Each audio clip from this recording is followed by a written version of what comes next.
how to do all kettlebell exercises in 5 minutes. What? Nice! How far can you go? See how far you can go. Go.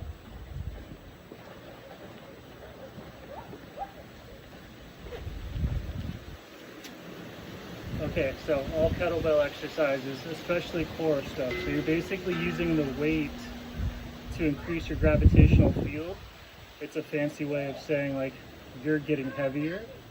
What does it mean that you're heavier? It means that you're inside of more mass than you actually are. So the kettlebell adds enough weight to your system that you can get inside of yourself. And so you're just swimming using the weight to have good form. The weight helps you, like, the more weight you have, imagine all of your weight as a mass, the more you can get underneath all of that weight. And if you're underneath the weight, it's the same as if you're swimming, right? So you use the weight it's easier to get inside of it, and then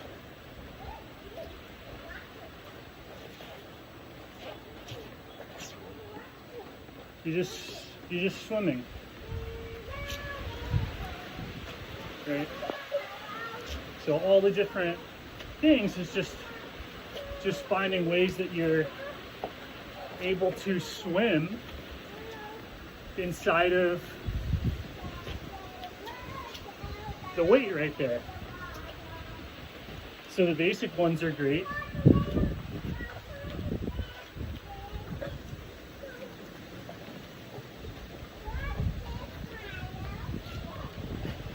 And so when you add more weight, it actually becomes easier. You can feel how important it is that you're swimming, and it requires correct technique. So if you're stupid, you have to add a ton of weight to figure out correct technique. And when you have correct technique, you're strong. And the more you try with correct technique, the stronger you get.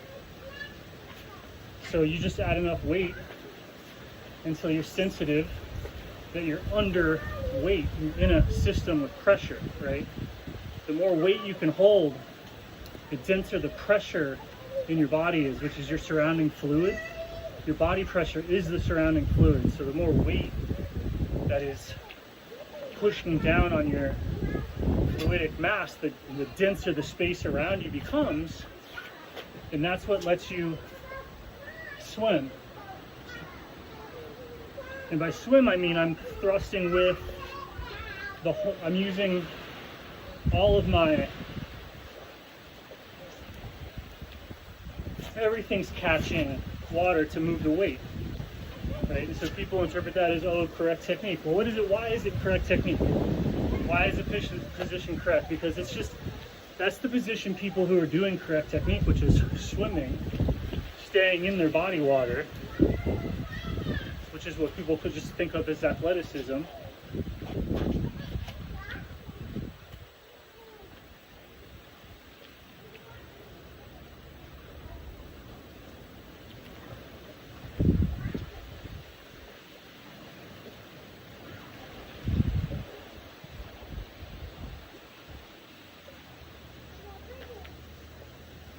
Right?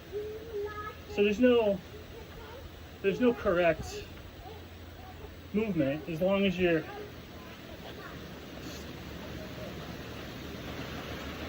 staying in the pressure. And if you're like generating a ton of pressure and you suddenly go outside of your fluid, it's like, oh, I just pulled a tendon, I pulled a ligament, right? The weight is just helping you pressurizing that qigong sense. If you're very athletic, very mentally powerful, if you have a lot of qi, you're able to generate this much pressure without the weight. Right? Generating this type of pressure casually in the background is what ups the athletic performance, because it increases the energetic density around you, exactly like picking a weight of the space that I exist inside of, my body water, my center of mass, I exist in my center of mass. When I pick this up, it's denser. So the fluid mechanics become, the denser the fluid gets, swimming starts from being like swimming in the air, it doesn't matter. As the fluid gets about as dense as water, the swimming, but so propelling yourself with the whole body suddenly starts to really matter. And if you get the fluid density really high, like you've got a 100-pound kettlebell, the swimming part of it starts to generate more force than the ground, especially for quick movements. For quick movements under a lot of pressure, all of the bones start generating as much force as you normally just get from the ground. And that's where all the extra strength comes from. That's what people are learning consciously or not. So kettlebells are sweet because it's this is just easy to find that swimming motion.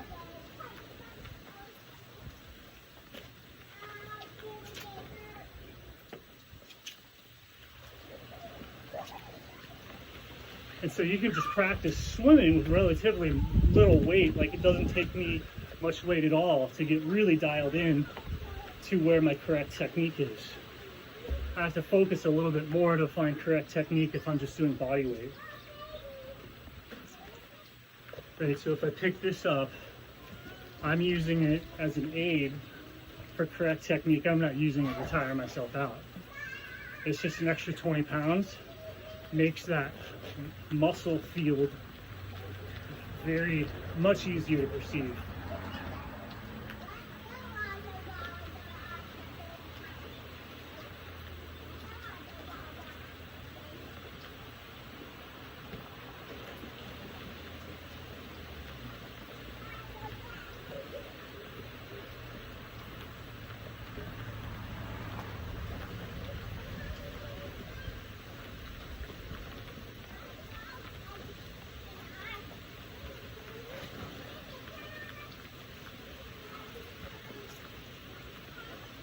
So weightlifting is flow state. It's just flow state if you're like dull.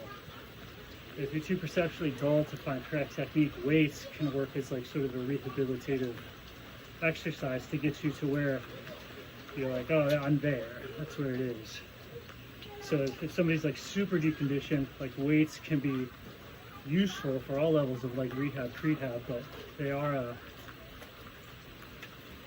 a hindrance. Like if you can only get so creative with a weight just because it starts to get dangerous. So being able to focus and stay in the same area that weights forces you to be in, to be able to pressurize to that degree, to be able to focus to that degree with no weight, is kind of the goal of weights. Like you're working down to no weight.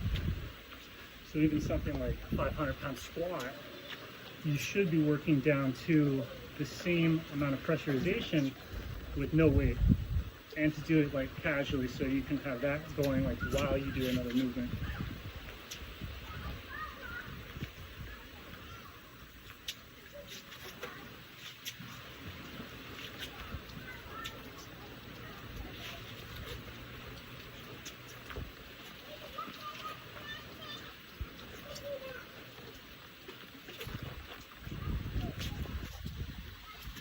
And again, so a heavier weight would actually force me deeper in some areas of my body, especially if I was trying to like get it to go deeper. But 20 pounds is definitely enough.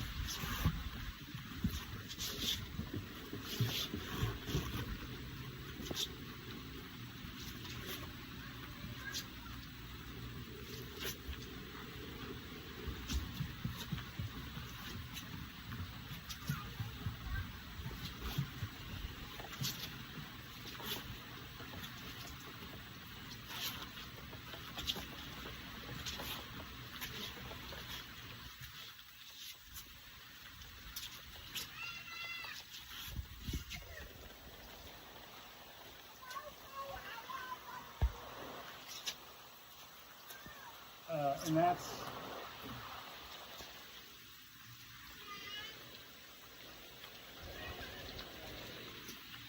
it.